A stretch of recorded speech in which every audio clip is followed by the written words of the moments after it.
નમસ્કાર મિત્રો, ગુજરાતી વાર્તામાં આપનું સ્વાગત છે। એક ગરીબ પિતા દરરોજ પોતે ભૂખ્યા રહેતા, પણ દીકરાના ટિફિનમાં ક્યારેય ખામી આવવા દેતા નહોતા। વર્ષો પછી એ જ દીકરાએ પિતાને વૃદ્ધાશ્રમમાં મૂકી દીધા, પરંતુ પિતાના છેલ્લા ટિફિનમાં જે મળ્યું તે જોઈને દીકરો આખી જિંદગી રડતો રહ્યો। તો મિત્રો, આખી વાર્તા અંત સુધી જરૂર સાંભળજો। વાર્તાનું નામ છે છેલ્લું ટિફિન। રમેશભાઈ એક ગરીબ મજૂર હતા। દરરોજ સવારે 4 વાગ્યે ઉઠીને કામ પર જતા। તેમની પત્નીનું વર્ષો પહેલાં અવસાન થઈ ગયું હતું। હવે તેમનું આખું જીવન એક જ આશા પર ટકેલું હતું, તેમનો દીકરો મનન। રમેશભાઈ પોતે ભૂખ્યા રહી જાય, પણ મનનના ટિફિનમાં ક્યારેય ખામી ન રહે। ક્યારેક માત્ર એક જ રોટલી હોય તો પણ તે દીકરાના ડબ્બામાં મૂકી દેતા અને પોતે પાણી પીને દિવસ પસાર કરતા। વર્ષો વીત્યા। મનન ભણીને મોટો અધિકારી બન્યો। શહેરમાં મોટું ઘર, કાર અને સારી નોકરી મળી ગઈ। તેણે પિતાને પણ સાથે રાખ્યા, પરંતુ હવે સમય બદલાઈ ગયો હતો।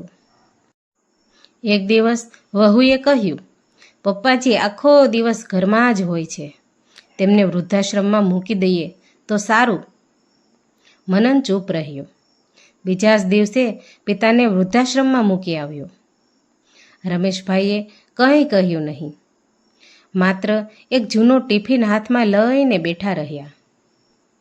થોડા દિવસ પછી વૃદ્ધાશ્રમમાંથી ફોન આવ્યો કે તમારા પિતાજીની તબિયત ખૂબ જ ખરાબ છે।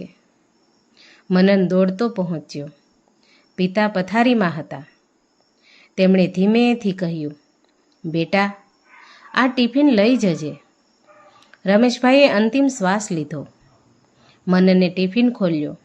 અંદર એક સૂકી રોટલી હતી અને તેની નીચે એક ચિઠ્ઠી પણ હતી। ચિઠ્ઠીમાં લખેલું હતું, બેટા, જ્યારે તું નાનો હતો ત્યારે ઘણી વાર મારી પાસે ખાવા માટે માત્ર એક જ રોટલી રહેતી।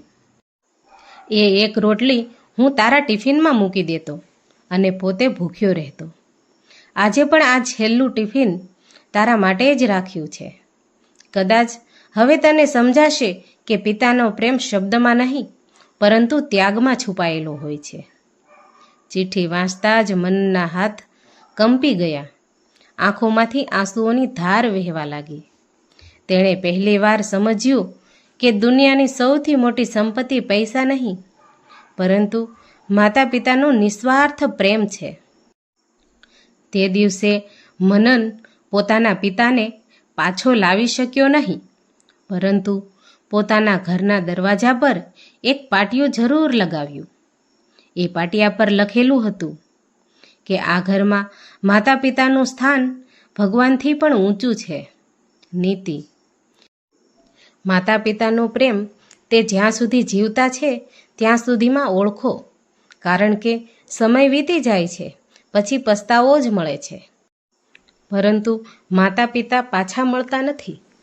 જો આ વાર્તા તમારા દિલને સ્પર્શી હોય તો અમારા પેજને ફોલો કરો અને અમારી ચેનલને સબસ્ક્રાઈબ કરો અને તમારા પરિવાર સાથે જરૂર શેર કરો અને લાઈક જરૂર કરો।